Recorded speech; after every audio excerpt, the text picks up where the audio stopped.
Glória a Deus. Cumprimento a amada igreja com a paz do Senhor Jesus, amém? Todos nós somos internautas com o Senhor Jesus. Hoje nós vamos estar aprendendo um novo tema, qual se chama, a lição 11 se chama A Lâmpada Arderá Continuamente. Aqui o nosso textuário vai dizer: falou-lhes, pois, Jesus, outra vez, dizendo: eu sou a luz do mundo. Quem me segue não andará em trevas, mas terá a luz da vida. João 8. E a verdade prática vai dizer: tal como as lâmpadas do tabernáculo brilhavam continuamente, assim devemos nós resplandecer neste mundo de apostasias, iniquidades e trevas. Irmão, Deus ele sempre quis habitar no meio do seu povo, e por meio de simbologias e passar alguma mensagem.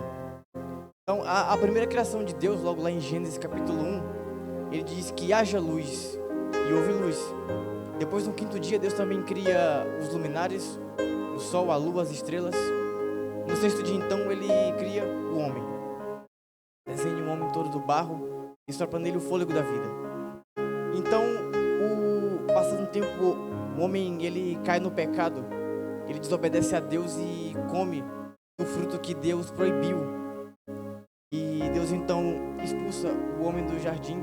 E o homem então perde a comunhão com Deus. Deus então ele escreve um plano de salvação para nos redimir nosso pecado e dar de volta para nós aquilo que foi perdido lá no jardim.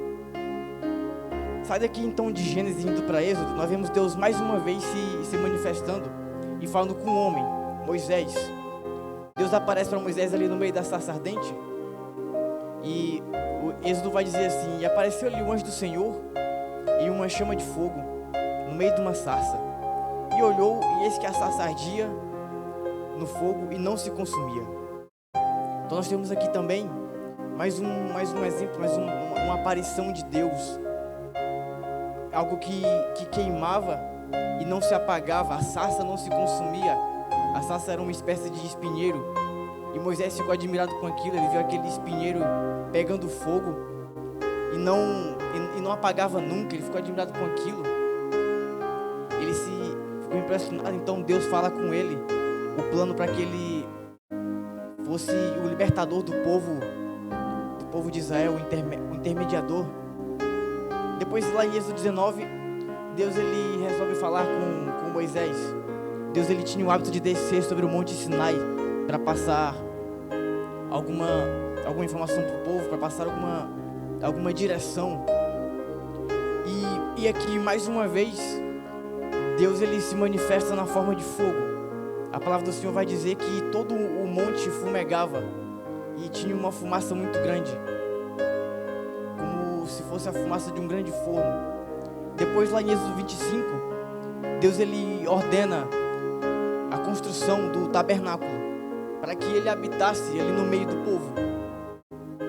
Então o próprio Deus passa ali todas as medidas, também todos os materiais que deveriam ser usados na construção assim, do tabernáculo. E tudo então é feito conforme a vontade de Deus. E eu já volto aqui nesse ponto, mas avançando. Parte então para o livro de Números. O povo começa mais uma vez a murmurar. Lá atrás havia murmurado antes em Êxodo, e agora o Número já está aqui a murmurar outra vez. Deus trouxe a gente aqui para morrer, não tem água, não tem nada, não tem comida. Então Deus ele se ira com aquele povo. Ele envia diversas serpentes, e as serpentes começam a picar, e aquelas pessoas elas começam a morrer. Então o povo começa a clamar para Moisés: Moisés, faz alguma coisa, o povo está aqui morrendo. Então Moisés resolve orar a Deus, e Deus responde a oração, dando ordem assim: Moisés, pega um material de bronze e faz uma serpente, prende essa serpente numa haste de madeira e fixa ela no chão, de modo que o povo consiga olhar para ela. Então, quem olhava para aquela serpente de bronze era curado. As pessoas que estavam sendo picadas olhavam diretamente para aquela serpente e era curado. Essa serpente, ela tem aqui um significado. Ela representa o próprio Senhor Jesus, porque a serpente, ela representa o pecado, representa aquilo que Jesus se fez por nós. Ele se fez pecador. E Jesus, quando morreu na cruz, ele sacrificou por todos nós. E aqueles que não viraram as costas para ele, aqueles que olharam para eles, receberam sim a salvação. Assim como aquelas pessoas que olharam para a serpente, receberam mais uma oportunidade de estar vivo, receberam uma segunda chance, receberam a vida outra vez. Então, para o livro de 1 Reis, nós vemos aqui mais uma vez a manifestação de Deus no Monte Sinai. Dessa vez não com Moisés, mas sim com o profeta Elias. A palavra do Senhor vai dizer que passou um forte vento e Deus não estava no vento. Passou um terremoto, Deus não estava no terremoto. E depois veio um fogo e Deus não estava no fogo, contrariando assim as outras vezes em que Deus apareceu no meio do fogo. Então, quando começou uma brisa suave, aí sim Deus se revela para Elias, uma voz mansa e delicada, mostrando então que não necessariamente teria que ter sempre fogo na aparição de Deus. Deus também aparece na calmaria. Agora, entrando aqui para o tópico 1 da lição, Deus, ele falou com todos esses homens, porque a vontade dele sempre foi se relacionar com o seu povo. Deus se relacionava com Adão no paraíso. Deus se relacionava com o povo de Israel no meio do deserto.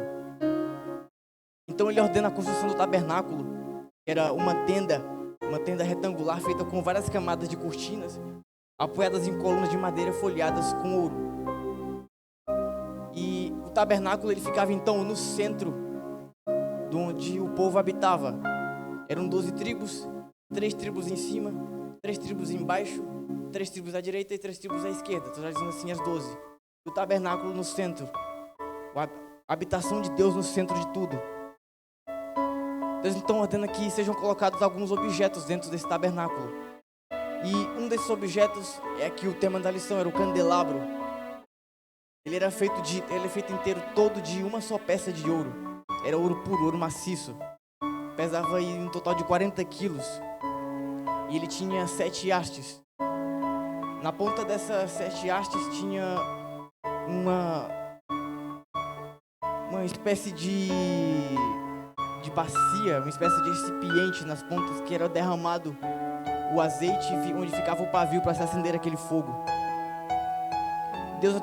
Deus também ordenou que aquele azeite, ele também tinha que ser puro e batido. Deus, ele não aceitava o outro tipo de azeite de qualidade inferior, não aceitava azeite moído, porque a qualidade não era boa e o fogo apagaria rápido. E a ordenança de Deus é que aquele fogo ardesse continuamente. Trazendo para os dias atuais aqui, é como se Deus estivesse pedindo azeite extra virgem, que é o mais puro de todos. É feito da primeira prensa da azeitona, de boas azeitonas. Ele não queria o azeite feito de segunda e terceira prensa, porque era de qualidade inferior. E o tabernáculo poderia ficar sem luz. Então Deus, ele requer de nós uma luz que ela brilhe com comprovada excelência. Ele não quer uma luz de qualidade inferior. Ele não quer fogo de palha. Ele quer que nós queimemos e permanecemos queimando. Voltando então aqui ao candelabro, nós sabemos que ele tinha 7 hastes.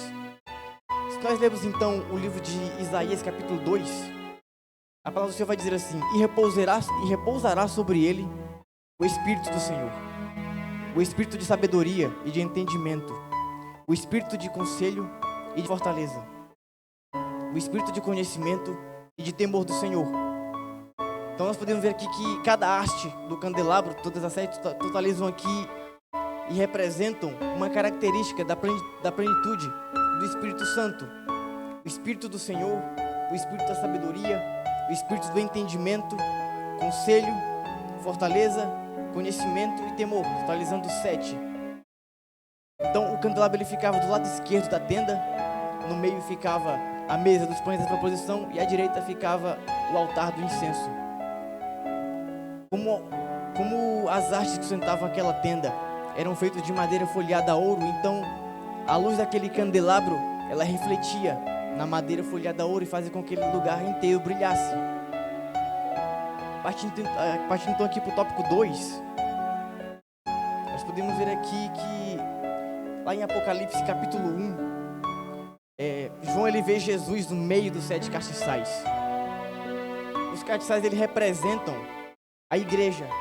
Só que a igreja, ela sem Jesus no centro, sem Jesus no meio, ela não tem brilho próprio.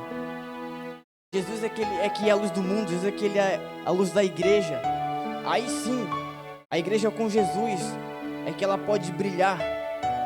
Aí sim é que nós podemos refletir o brilho da glória do Senhor Jesus. Jesus próprio disse aos seus discípulos: vós sois a luz do mundo. E quem tem Jesus é sim luz. Quem tem Jesus pode sim iluminar o caminho para alguém que está desviado. Pode sim mostrar o caminho, que é o Senhor Jesus. Depois aqui então o ponto 2, ele vai dizer que nós também como igreja, como um conjunto, também precisamos brilhar. E não somente brilhar como um candelabro, mas brilhar como os astros que foram criados por Deus. Aqui a palavra do Senhor vai dizer em Filipenses capítulo 2, para que sejais irrepreensíveis e sinceros, filhos de Deus inculpáveis, no meio de uma geração corrompida e perversa, entre a qual resplandeceis como astros do mundo. Então aqui, Jesus ele pede que, para além dele ser o brilho, o centro da igreja, que nós também venhamos brilhar para as pessoas lá fora, para elas também verem que Jesus é conosco, para elas também verem que nós temos um diferencial, que nós temos algo diferente dentro de nós. Aquela pessoa olhar para ti e dizer: olha, aquele realmente é um crente de verdade. Ele não anda igual os outros que andam por aí largados em vício, em bebida, em cigarro. Então Deus ele pede aqui que nós tenhamos um diferencial, amém? Depois então, aqui no tópico 3, vai falar do crente como sendo luz individual. O tópico 2 fala com o crente como igreja em conjunto. Agora aqui o tópico 3 é como o crente como fonte de luz individual. Lá em Lucas 11:35 vai dizer: portanto, cuidado para que a luz que está em seu interior não sejam trevas. Jesus ele então nos diz, ele nos ensina a agir como luz.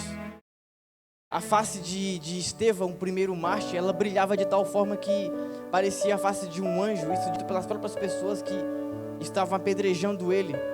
E ele mesmo sendo apedrejado, o testemunho dele ainda permanece como um exemplo de alguém que tinha a luz do Senhor, um exemplo de fé e coragem. Depois, lá em Emaús, o caminho de Emaús, Lucas 24, a palavra do Senhor vai dizer: aí aconteceu que, estando com eles à mesa, tomando o pão, o abençoou, e o partiu e lhe deu.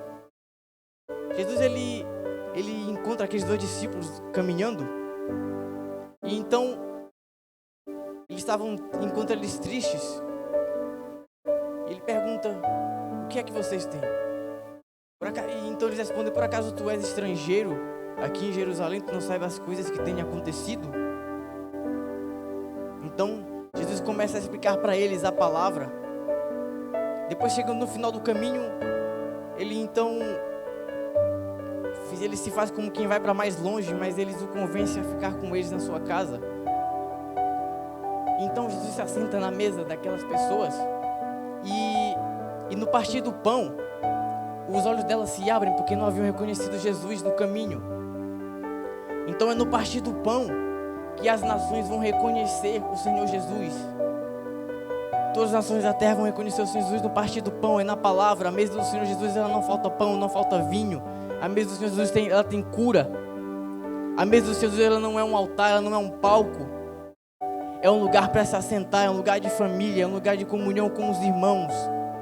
Então aqueles discípulos disseram para si mesmos, um para o outro: não ardia o nosso coração quando ele nos ensinava as Escrituras?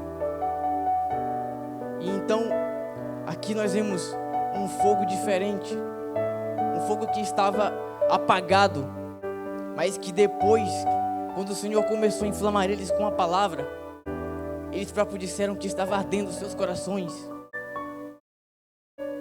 Depois, lá no livro de Cantares, a palavra do Senhor vai dizer: Ele me levou ao salão de banquetes, e o seu estandarte sobre mim é o amor. Esse é que é o maior dom do Senhor Jesus, é o amor. Essa é que é a maior fonte de iluminação.